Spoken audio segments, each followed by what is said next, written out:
Pénitencier de Lebanon, État de l'Ohio. Certaines personnes deviennent des soldats. Ils y prennent goût et ils finissent par tuer tout ce qui bouge.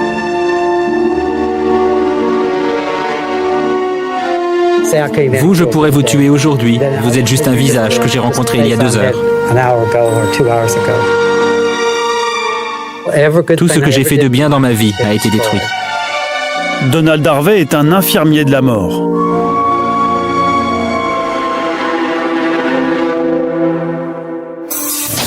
Cet homme, aux airs de gendre idéal, est un tueur en série.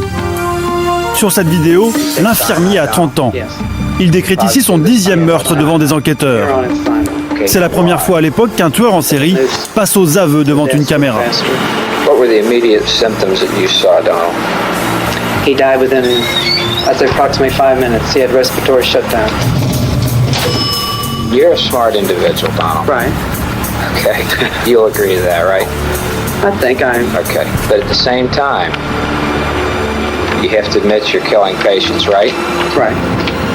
The only one I was worried about was Nelson. And why were you worried about him?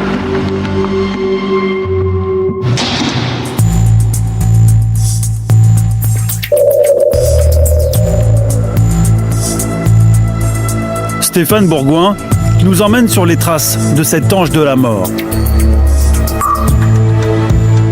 Imaginez, vous êtes à l'hôpital pour une simple histoire d'appendicite et vous en ressortez dans un cercueil. C'est ce qui est arrivé à des dizaines de personnes dans les années 70 dans différents hôpitaux américains. Ils ont eu le malheur de croiser la route de Donald Harvey, un ange de la mort, un serial killer en blouse blanche.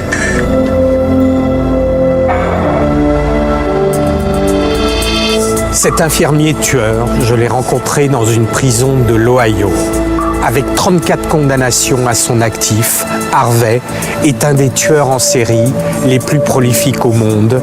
Ce serial killer m'intéresse principalement pour 2 raisons. Tout d'abord, les méthodes occultes qu'il utilise pour sélectionner certaines de ses victimes.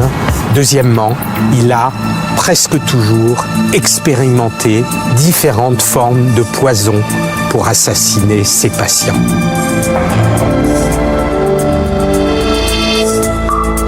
Donald Harvey n'a jamais dévoilé le véritable mobile de ses crimes aux enquêteurs.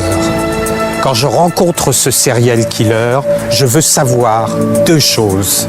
Que cache la personnalité de cet infirmier sadique et combien de victimes a-t-il sur la conscience? Va-t-il enfin me révéler ses secrets? Vous allez voir.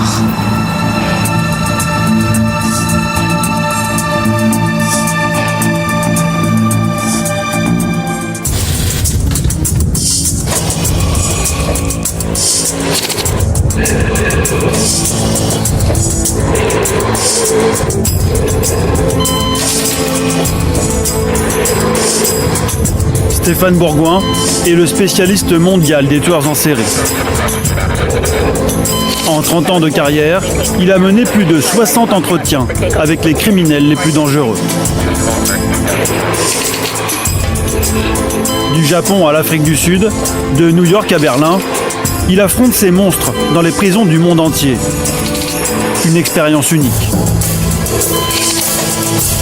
Comprendre les serial killers pour mieux les combattre est pour lui une obsession. Avec lui, nous partons pour un voyage terrifiant dans la tête des tueurs en série.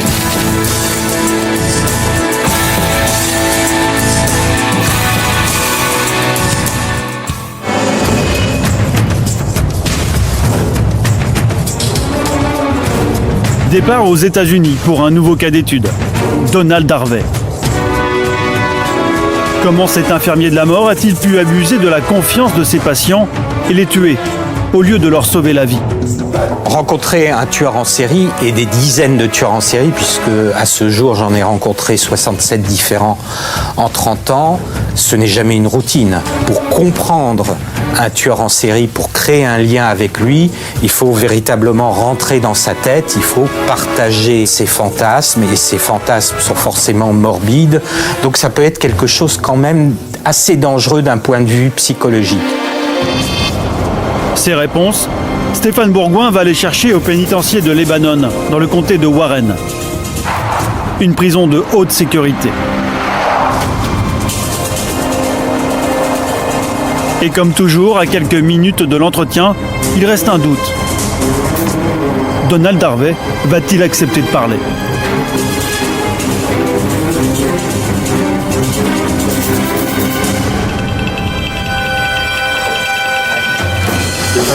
Vous l'attendiez depuis longtemps, ce rendez-vous? Depuis pas mal de temps, oui.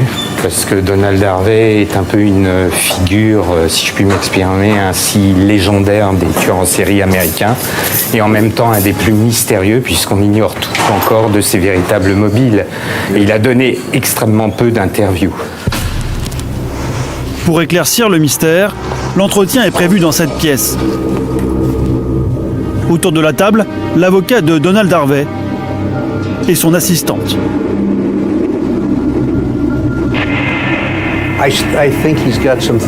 Je pense qu'il a des choses à nous raconter. Mais on pourra tirer des leçons de son cas.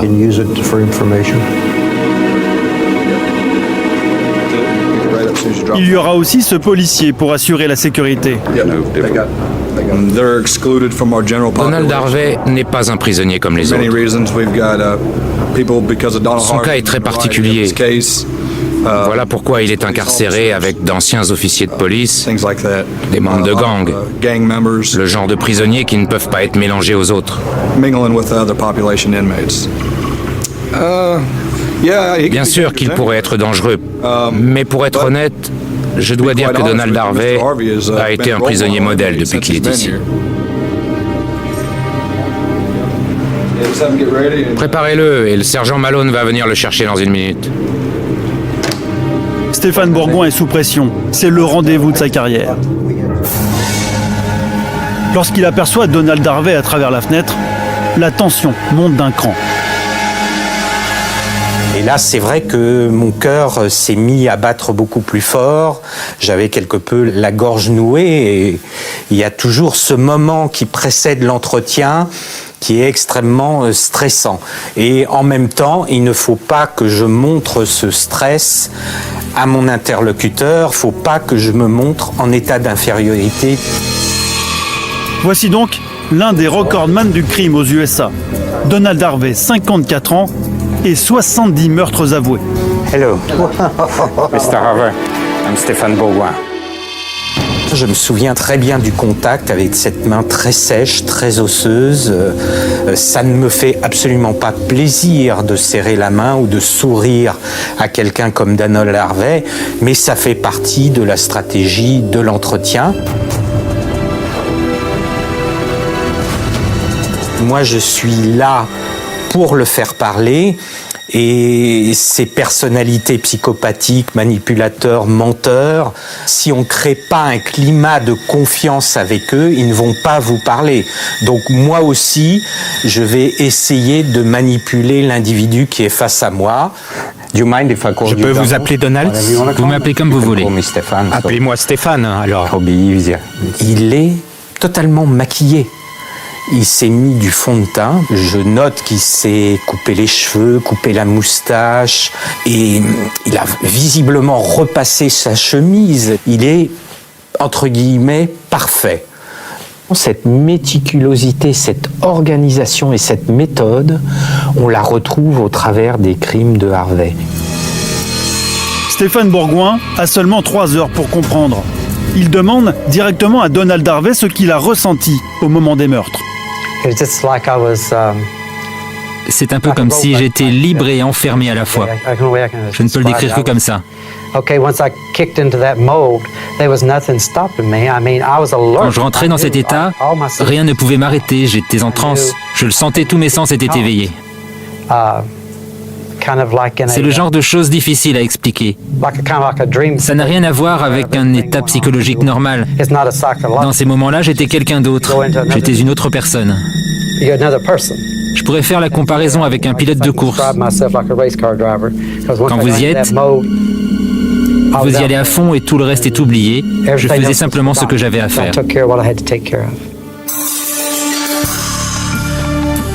Quand il ressent ses pulsions meurtrières pour la première fois, Donald Harvey n'a que 17 ans. 1970. Le jeune homme vient de se faire embaucher à l'hôpital de la ville de London, dans le Kentucky. Un soir, l'infirmière-chef lui indique un patient auquel il faut faire ses soins. Je suis entré dans sa chambre, il venait d'avoir une crise cardiaque. Il était attaché au lit.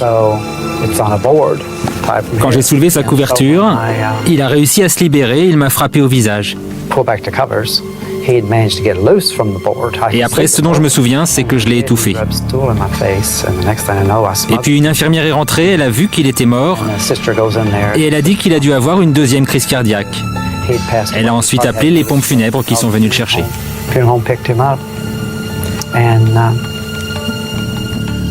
Comment l'avez-vous étouffé? Avec un coussin.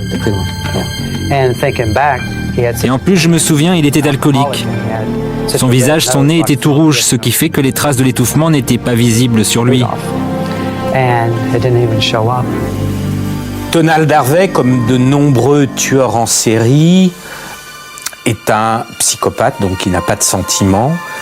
Il vous raconte ses crimes, comme tout un chacun pourrait raconter sa dernière sortie en famille au cinéma ou le baptême d'un enfant. C'est ce décalage absolument effrayant entre la froideur clinique avec laquelle il raconte les moindres détails, il assiste à l'agonie de ses victimes, il s'en délecte visiblement, et c'est ça qui véritablement crée un décalage qui est assez effrayant, parce que c'est la banalité du ton dans l'horreur. À 17 ans seulement, le jeune infirmier vient de basculer dans le crime. Et dès le lendemain, il récidive. La victime est cette fois un cancéreux à qui Donald Harvey doit poser un cathéter. J'ai commencé à lui enfoncer le cathéter dans son pénis. Il s'est relevé et je l'ai repoussé gentiment comme ça. Je lui ai dit, tu ne vas pas m'empêcher de faire mon boulot. J'ai dû le repousser une deuxième fois. Et puis j'étais couvert de sang. Je m'étais trompé de patient et il est mort d'une hémorragie interne. Donc là, il y a en quelque sorte, il personnalise encore plus l'horreur de ces crimes. Et il y a une victime notamment qui est sourde-muette, qu'il va torturer comme ça à de nombreuses reprises en la suffoquant, puis en relâchant le sac plastique pour la laisser reprendre son souffle. Et il va littéralement se délecter de l'agonie de cette victime qui ne peut pas le dénoncer. Donc là, véritablement, c'est la pleine mesure du sadisme de Donald Harvey qui se manifeste. J'étais comme sur des montagnes russes, je ne pouvais pas descendre. À chaque patient, ça devenait de plus en plus facile.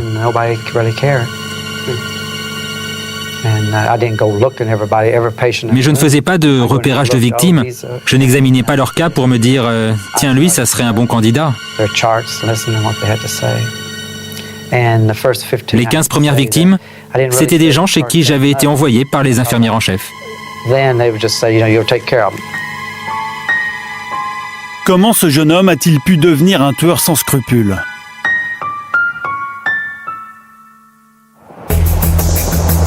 Banlieue de Cincinnati. Quelques jours avant son face-à-face, Stéphane Bourgoin avait pris rendez-vous avec William Wallen, l'avocat de Donald Harvey. Thank you. C'est l'homme qui le connaît le mieux. Pour Stéphane, William Wallen ressort les photocopies des journaux intimes de l'infirmier tueur. Des éléments précieux pour en apprendre un peu plus sur Harvey et son histoire. Il y a beaucoup de notes sur la mort de son père. Par exemple, il écrit « Mon père est mort il y a 1 mois, 2 mois ». Ça l'a beaucoup affecté, oui. Son père n'était jamais là, et sa mère fréquentait d'autres hommes. Les samedis, pour être tranquille, sa mère et son petit ami du moment l'envoyaient au cinéma avec de l'argent, pour qu'il passe sa journée à regarder des films et à manger des pop-corn.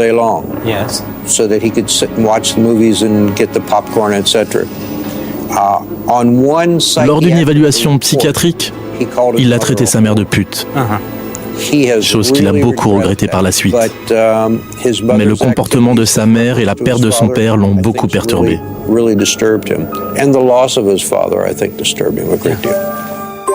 Laissé à l'abandon par ses parents, le petit Donald va être violé à plusieurs reprises dans l'indifférence. Par son oncle, puis par un voisin. Et puis, il y a aussi autre chose. Je ne sais pas si vous voulez en parler. Il y a votre viol par votre oncle Wayne Bird. By your uncle Wayne Bird? Wayne Bird, yes. I was roughly around 3 and a half. Time we moved back. J'avais 3 ans quand tout ça a commencé. That's when it started. He was. Lui en avait 8 ou 9 de plus que moi. Il avait 11 ans à peu près. At the time. And it continued on for 20 years. Et ça a continué pendant 20 ans. I mean, granted, quand j'ai eu 12 ans, je me suis fait à mon sort et j'ai décidé d'en profiter. If you're gonna have fun, I'm gonna have fun. Mais vous aviez aussi des sentiments pour lui? Oui, il y avait des moments où je l'aimais, mais il y avait des moments où j'aurais pu le tuer si j'avais eu un flingue. Mes sentiments pour lui étaient ambigus. Donald Harvey provient d'une famille extrêmement pauvre où il y avait des problèmes d'alcoolisme. Pendant très longtemps, il s'est rendu à l'école pieds nus parce que dans la famille, on n'avait pas assez d'argent pour lui payer des chaussures et était considéré comme un pauvre pecno, un peu le poor white trash, le pauvre enfant blanc de la campagne. Il a eu toujours ce complexe d'infériorité. En plus, il a été abusé en tant qu'enfant. Et là, une fois qu'il travaille en tant qu'infirmier, c'est lui qui maîtrise la situation, c'est lui qui décide de la vie et de la mort de tel ou tel patient. C'était important pour vous d'avoir le contrôle sur les patients dont vous vous occupiez? Oui. Oui, et même si ce n'était pas mes patients, pour moi c'était important d'avoir le contrôle. C'était la seule partie de ma vie que personne ne contrôlait à part moi. Quand je tuais les patients, j'étais quelqu'un de différent. C'était moi le chef, j'étais le seul à décider. Je faisais ce que j'avais à faire. C'est véritablement un des moments clés de l'entretien. Me dit que le fait de tuer, c'était pour lui la première fois qu'il était en contrôle de sa propre existence, qu'il n'était plus une victime, mais que c'était lui le maître de la situation, qu'il contrôlait la situation. Il insiste beaucoup là-dessus. Il y a un côté sombre dans chacun d'entre nous, mais la plupart des gens ne cherchent pas à l'explorer. Il y a des gens qui deviennent soldats, ils y prennent goût et vont tuer tout ce qui bouge. Ils peuvent tuer 50 personnes sans jamais avoir de remords. D'autres vont aller à la guerre, tuer 2, 3 personnes et se noyer dans l'alcool parce que ces morts vont continuer à les hanter.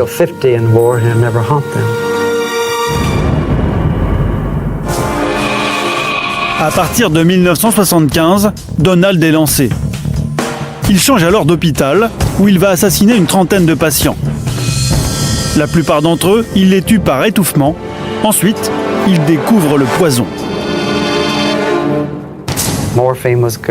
La morphine, c'était bien. Elle était toujours disponible et facile à manier. La strychnine aussi. Il fallait l'extraire de la mort au rat et faire bouillir la poudre. Ensuite, il suffisait d'en mettre dans des desserts, des boissons.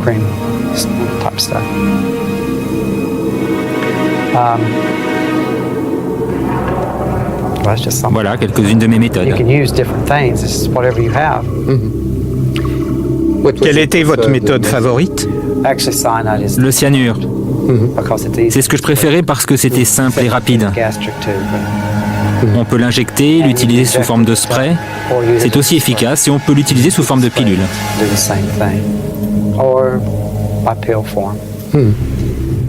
Il va expérimenter des petites quantités de poison sur lui-même quotidiennement, il fait des expérimentations.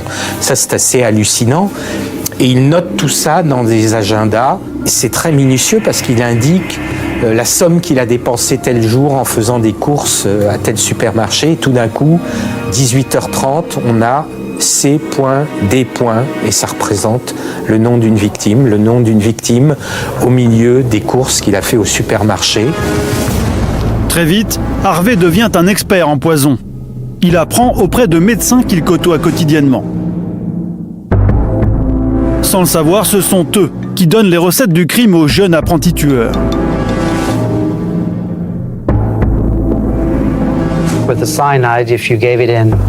Quand je mettais du cyanure dans du jus d'orange, il prenait le goût du jus de prune.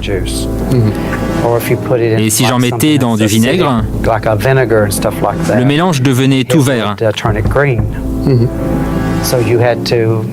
Alors je devais camoufler la couleur. On pouvait mettre du cyanure aussi dans les poches de perfusion. Mais il restait une odeur d'amande amère. Un jour, alors que je venais de tuer un patient, un des médecins a senti cette odeur. Je lui ai dit que c'était un médicament avec des vitamines supplémentaires. Je lui ai fait sentir et il m'a fait « Ah oui, c'est ça ». Donald Harvey fait partie des tueurs psychopathes extrêmement organisé, qui met en place une stratégie pour commettre ses meurtres, qui essaye d'effacer toute trace de ses crimes. La psychopathie n'étant pas une maladie mentale, c'est un trouble du comportement, c'est quelqu'un qui n'a pas de sentiment, pas d'affect pour ses victimes, qui chosifie en quelque sorte ses victimes. En effet, Donald Harvey procède avec méthode. Chaque geste est réfléchi. Dans l'hôpital, il a su se faire apprécier par le personnel soignant. Et l'infirmier meurtrier abuse de cette confiance qu'on lui accorde.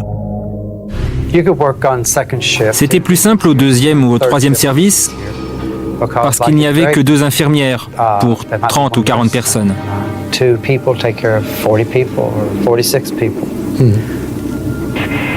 Vous pouviez faire tout ce que vous vouliez. Tout le monde s'en fichait. Si l'infirmière vous faisait confiance, elle vous disait « Allez faire des soins à Monsieur Jones ». Et puis elle n'allait jamais dans sa chambre pour vérifier si c'était fait.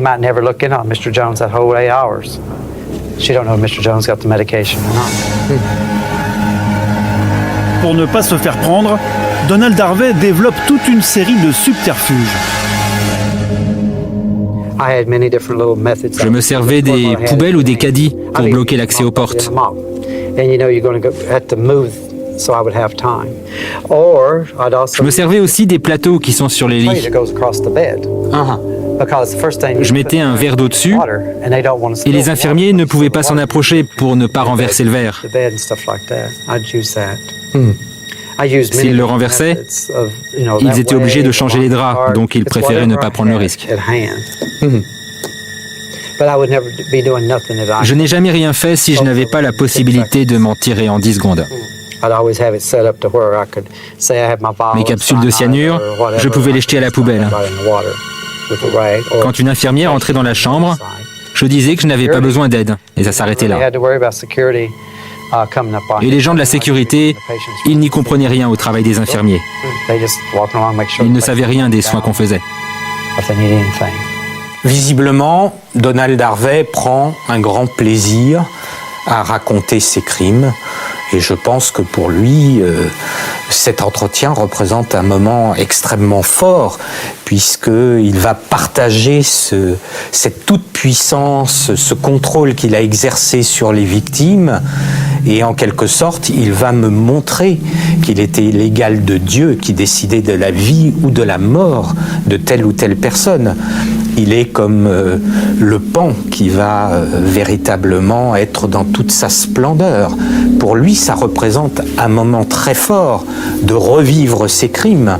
Et je suis sûr que dans sa cellule, on trouverait des coupures de presse se référant à ses crimes et des tas de livres sur des affaires criminelles où il est fait mention de Donald Harvey. Et je suis certain qu'il les lit pratiquement quotidiennement.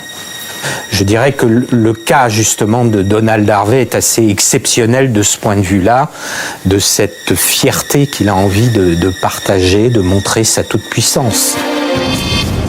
Méthodique et organisé, l'infirmier tueur pousse le vice jusqu'à noter les noms de ses victimes. Une liste macabre qui s'allonge au fil des mois.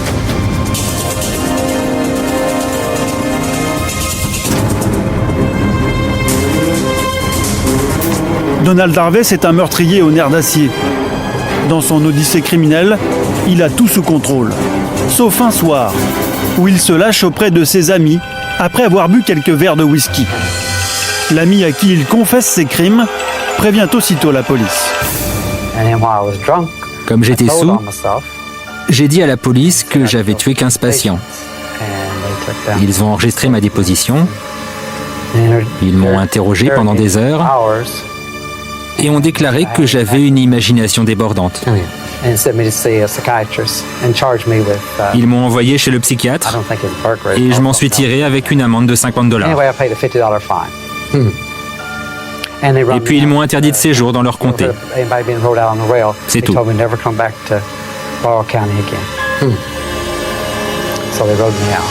Donald Harvey est bouffi d'orgueil. C'est assez paradoxal, ce type spécifique de tueur en série, qui à la fois veut poursuivre sa carrière criminelle sans s'arrêter, mais en même temps rêve d'être connu, célèbre pour ce qu'il a fait, qui est absolument abominable. Donc il reste ce petit infirmier sans histoire, tranquille, à la carrière médiocre, alors que lui rêve de toute puissance, d'être reconnu comme le plus grand serial killer américain de l'histoire.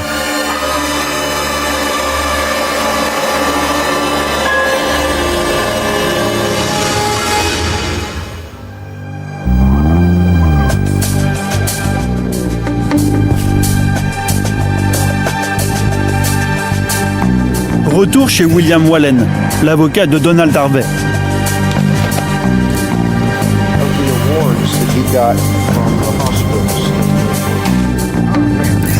Il a d'autres éléments à montrer à Stéphane. Letter of Appreciation, Performance Award. Ironie du sort, ce sont les certificats de bonne conduite délivrés par les hôpitaux où le tueur a travaillé.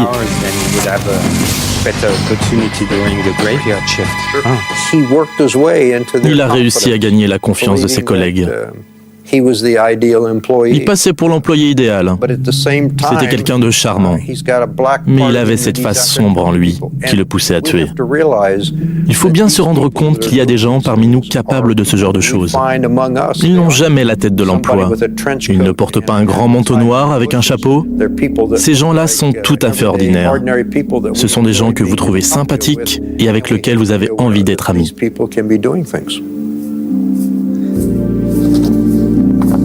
William Wallen conserve aussi des livres qui révèlent le côté sombre de Donald Harvey. Il y a quelque chose d'extrêmement intéressant ici. C'est un manuel d'autopsie de l'armée américaine.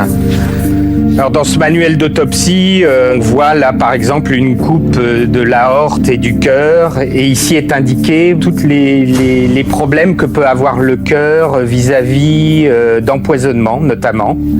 On voit tous les détails des choses qui pouvaient lui servir par la suite pour expérimenter avec ses poisons. Donc on voit véritablement les obsessions personnelles du personnage et tout ce qui a forgé, je dirais, sa carrière criminelle. Stéphane découvre aussi que Donald Harvey pratiquait l'occultisme et qu'il célébrait des messes noires. Car le jeune homme entendait des voix. Dans sa prison de Lebanon, c'est la première fois que Donald Harvey va révéler une face cachée de sa personnalité. Il dit avoir un double qui s'appelle Duncan.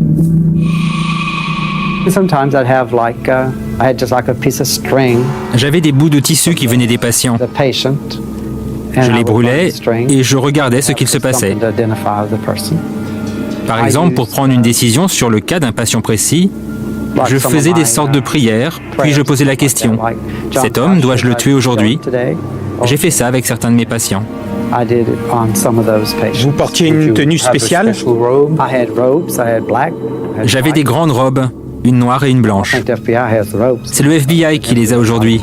Je ne sais pas si je les reverrai un jour, mais c'était de très jolies robes. J'avais aussi installé des autels et j'utilisais des assiettes en cristal.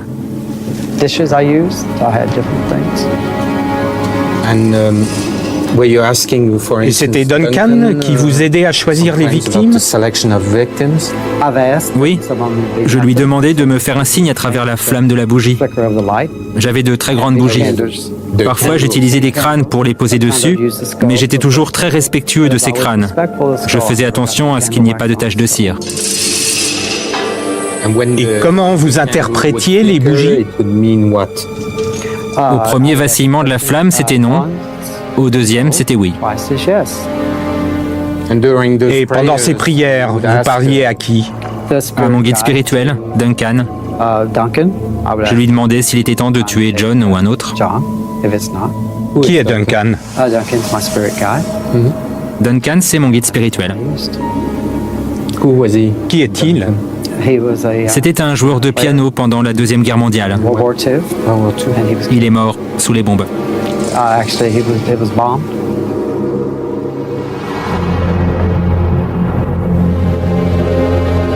En 1986, Donald Harvey est affecté au Drake Hospital à Cincinnati dans l'Ohio.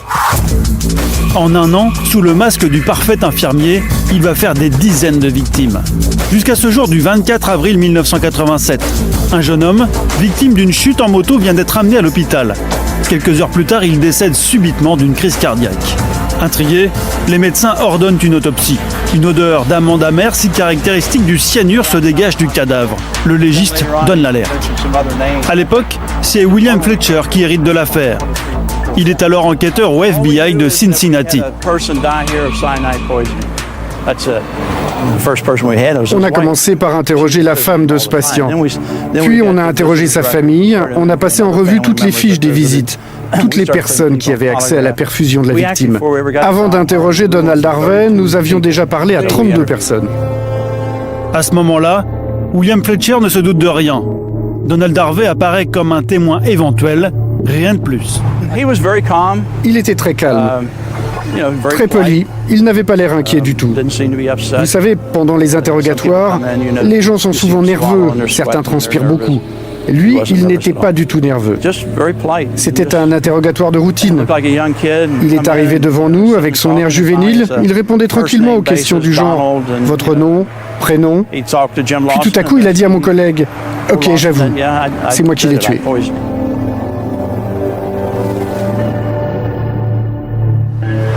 Pourquoi a-t-il avoué, à votre avis? Je ne sais pas. Il était peut-être fatigué par tous ces meurtres. Il avait peut-être envie d'être arrêté. Je ne peux pas vous le dire. Vous savez, parfois, vous obtenez des aveux surprenants. Il y a des types qui vous trouvent sympa, et puis ils avouent pour vous faire plaisir. Et je me souviens de cas comme ça. Mais dans le fond, je ne sais toujours pas pourquoi il a parlé. Donald Harvey avoue, mais pour l'instant, un seul crime. L'enquêteur ne réalise pas encore quel gros poisson il a ramené dans ses filets. Dans les archives du FBI, William Fletcher a retrouvé la première déposition officielle de Donald Harvey. On y découvre les premières confessions du tueur. Question. Tu dois connaître les effets du cyanure. Il répond oui. Autre question. Tu savais qu'en mettant du cyanure dans les poches à perfusion, il allait mourir de manière très douce et très rapide. Il répond oui. La quantité qu'il mettait était mortelle, suffisante pour tuer une armée entière. Pour l'instant, un seul meurtre.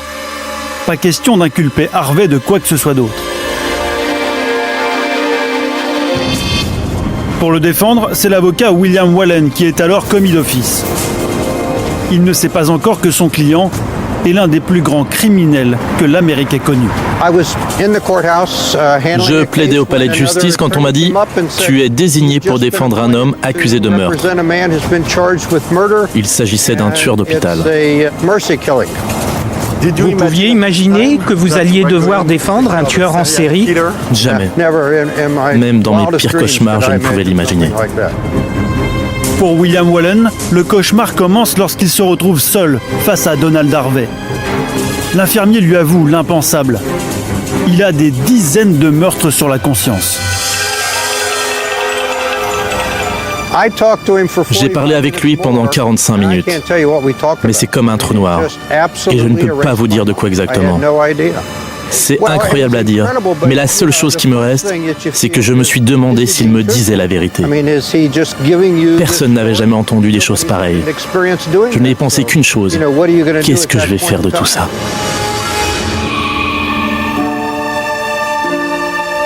Et lorsque, au moment de son arrestation, Donald Harvey s'effondre en larmes en 1987, notamment auprès de son avocat William Wallen, c'est parce qu'il a peur d'être exécuté. Donc il s'apitoie sur lui-même, mais absolument pas sur ses victimes. Chez Donald Harvey, comme chez la plupart des tueurs en série, il y a une seule chose qui compte, c'est eux-mêmes et rien d'autre. C'est l'égocentrisme poussé à la puissance 1000. Ce qui compte, c'est eux. Des dizaines de meurtres. C'est la chaise électrique assurée pour Donald Harvey. Au début, William Wallen est le seul à connaître l'horrible vérité. Mais la rumeur enfle. À l'hôpital, les langues se délient. Et les enquêteurs du FBI commencent à mettre la vérité au jour. C'est au palais de justice de Cincinnati que va se jouer la partie. À l'époque, la juge Melba Marsh est l'assistante du procureur. Ça prenait de l'ampleur. Tous les jours, il y avait du nouveau. Ça sortait dans la presse. Chaque jour, vous aviez un nouveau nom et une nouvelle victime. Alors on s'est mis à appeler les familles et on leur demandait « Comment votre père est-il mort? Quel air avait-il la dernière fois que vous l'avez vu? Qui était son infirmière? Vous avez des soupçons? » Et au fur et à mesure, on se disait non, c'est pas possible. Et finalement, les preuves sortaient, les unes après les autres. Toujours plus de morts. Alors là, on a commencé à être vraiment inquiets. Il nous arrivait ce que nous n'avions jamais eu auparavant. Un tueur en série, un type travaillant dans un hôpital. Pour nous, c'était tout simplement incroyable. C'était impensable. Oui, c'est ça c'est le mot, impensable. Selon la loi américaine, Harvey n'a qu'une solution pour éviter la peine de mort: avouer ses crimes avant que la police ne les découvre. Le temps joue en sa faveur, car cette affaire est un vrai casse-tête pour la justice. On était face à un immense dilemme. Comment prouver qu'il avait tué ces gens? Comment prouver tous ces meurtres? Quand vous voyez un corps sur une scène de crime et que vous menez l'enquête, ce corps vous donne des informations sur telle ou telle chose. Ça, c'est le type d'homicide que l'on sait traiter. Mais quand un infirmier fait des injections dans les poches à perfusion, ça, c'est dur à reconstituer. Et surtout, à prouver. C'est ça qui était difficile. Le manque de preuves devient un élément clé pour la défense de William Wallen. L'avocat décide de passer un marché avec le procureur. Les aveux de son client contre une peine de prison à perpétuité. Une stratégie qu'il détaille aujourd'hui à Stéphane Bourgoin. Vous avez fini par dénoncer votre client. C'est normal pour vous, cette pratique? Pourquoi vouliez-vous sauver la vie d'un tueur? Pour tout vous dire, je crois que là, d'un point de vue éthique, j'ai dû interpréter la loi au-delà des règles éthiques habituelles.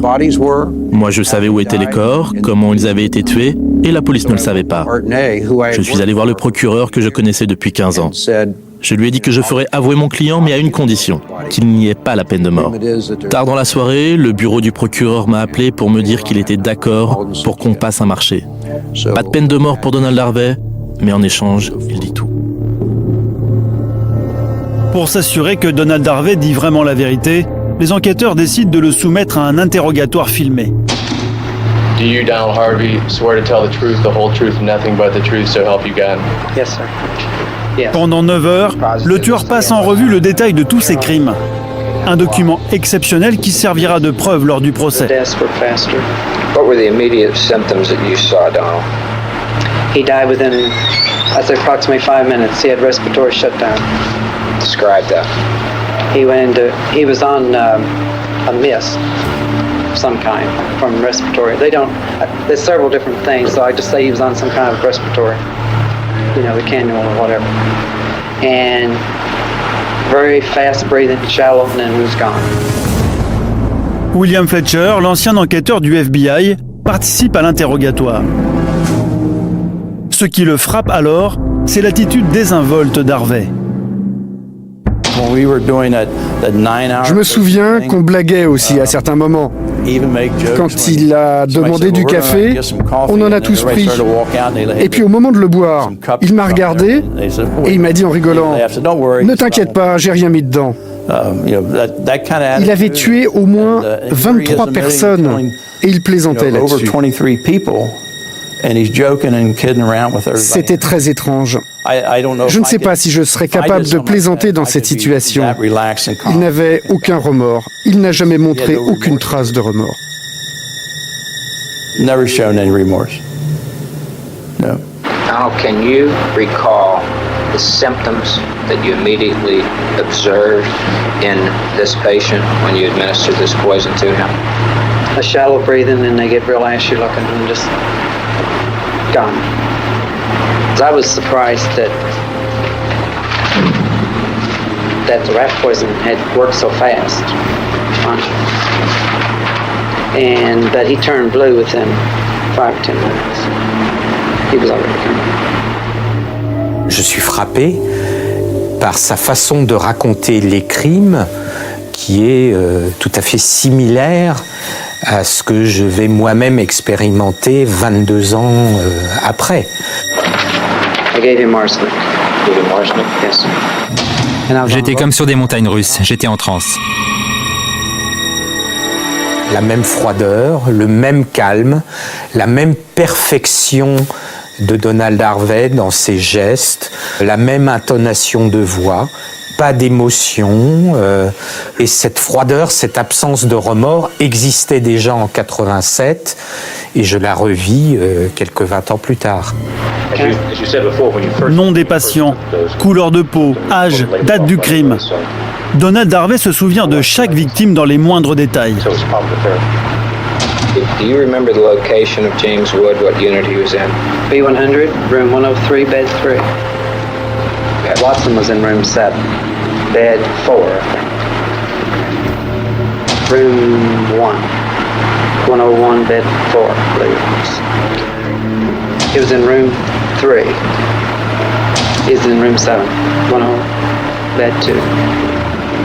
He was a little short black guy. Came in just total train wreck. He came in like on a Friday, I'll say a Friday, and it happened on a Sunday, I believe. Sa mémoire est intacte. Il vous indique à quel jour, à quelle heure il a commis tel crime, quelle stratégie il a mise en place, comment il a élaboré les moyens de tuer telle ou telle victime, quelles étaient l'histoire personnelle de cette victime. C'est absolument incroyable parce qu'on pourrait penser que pour quelqu'un qui a tué un aussi grand nombre de personnes, qu'il aurait tendance à confondre telle ou telle victime, mais ce n'est absolument pas le cas. Et ça montre à quel point cette vie fantasmatique des meurtres qu'il a commis, de toute la préparation qu'il a mise en place, c'est quelque chose qu'il ressasse en permanence et qui ne le quittera jamais. À 4 heures du matin, après 9 heures d'interrogatoire, Donald Harvey vient d'avouer 23 meurtres. Le dossier est bouclé, il est transmis au procureur. William Wallen revient dans le palais de justice de Cincinnati, où s'est tenu le procès en août 87. Un procès qui va déchaîner les passions. C'est dans cette salle du palais de justice que l'avocat a vécu les moments les plus intenses de sa carrière.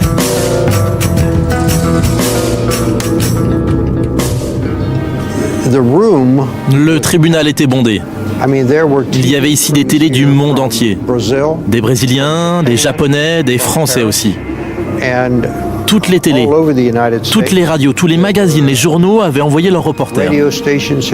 C'était tellement plein qu'on ne pouvait même plus bouger.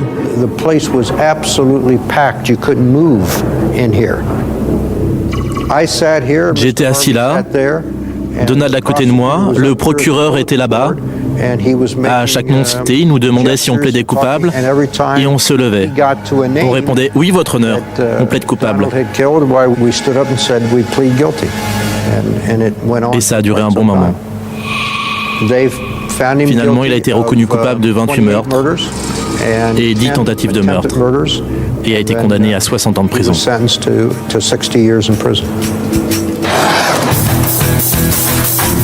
Grâce à sa défense, William Wallen a sauvé la vie à Donald Harvey, l'un des pires tueurs en série des États-Unis. Mais pour l'avocat, ce n'est pas un cas de conscience. Je n'ai aucun problème avec ça. Je lui ai évité la peine de mort, mais je sais aussi que j'ai protégé la société. Il ne ressortira jamais de prison et ne tuera plus jamais personne. Une question se pose aujourd'hui. Depuis sa condamnation, Donald Harvey a avoué d'autres meurtres, 70 au total. Mais a-t-il tout dit ?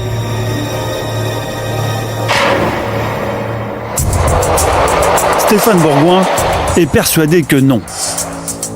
Retour à la prison de Lebanon. Le vrai nombre de victimes, c'est ce que Stéphane aimerait bien faire avouer à Donald Harvey lors de ce face-à-face. Alors en fin d'entretien, il tente le tout pour le tout. Dans les années 70, il y a une période où vous n'avez pas tué.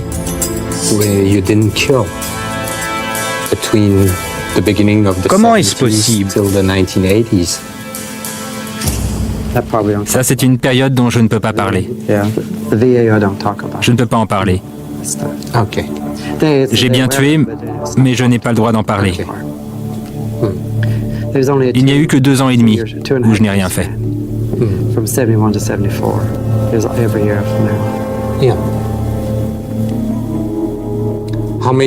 Combien de personnes avez-vous tué au total? J'ai été condamné pour 27 ou 29 meurtres. Les chefs d'accusation étaient... Je ne pense pas qu'il veut savoir le nombre de tes condamnations. Mais combien de personnes tu penses vraiment avoir tué? En fait, j'en ai tué 87. Je ne peux pas vous dire où et comment, mais j'ai tué 87 personnes. Et ça, c'est un moment clé dans l'entretien, parce que en 87, lorsqu'il plaide coupable, pour échapper à la peine de mort, le deal avec la justice de l'Ohio, c'est qu'il a avoué l'ensemble de ses crimes. Et il m'a avoué 17 crimes supplémentaires, donc il est théoriquement passible de la peine de mort avec ses aveux. Là, véritablement, on a le paradoxe de la personnalité de Donald Harvey, qui est d'avoir commis un grand nombre de meurtres, de s'en vanter, et en même temps, tout d'un coup, il est piégé dans l'entretien, parce qu'il se sent en confiance, il veut montrer sa toute-puissance, il veut se vanter auprès de moi, mais en même temps, il ne se rend pas compte qu'il prend un risque personnel considérable. Donald Harvey n'est pas fou. Comme la plupart des tueurs en série, il a été reconnu responsable de ses actes.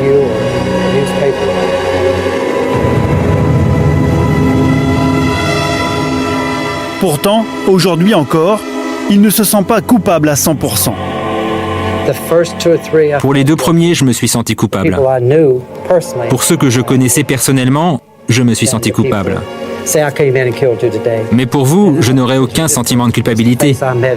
Vous êtes juste un visage que j'ai rencontré il y a 2 heures.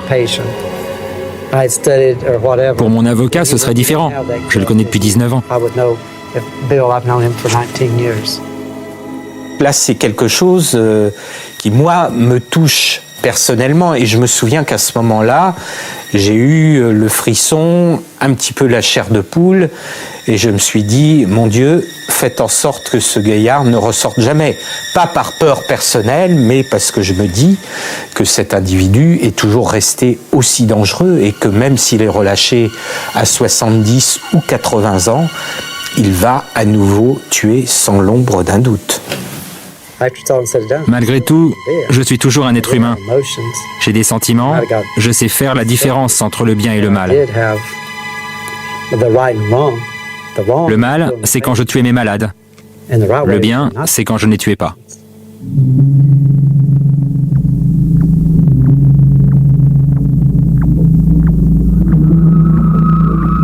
Donald Harvey finira sa vie en prison. Plus jamais il ne pourra nuire. L'entretien de Stéphane est fini. Il est temps pour le tueur en série de regagner sa cellule.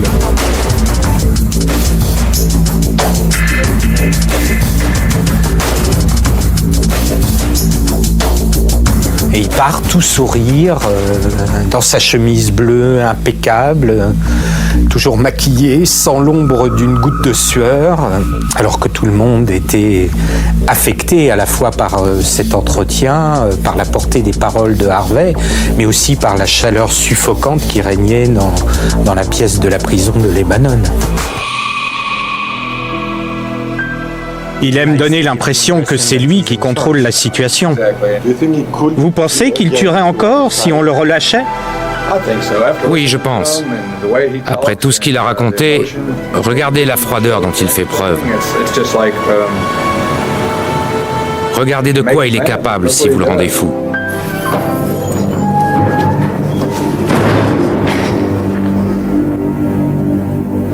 Donald Harvey, un tueur au sang-froid qui continuera encore longtemps à hanter les souvenirs de Stéphane. Et comme à la fin de chaque face-à-face, toujours la même question pour le spécialiste français.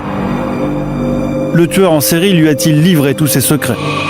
Pour la plupart des tueurs en série, très souvent, ce que l'on sait de leur carrière criminelle ne représente en fait que la face émergée d'un iceberg.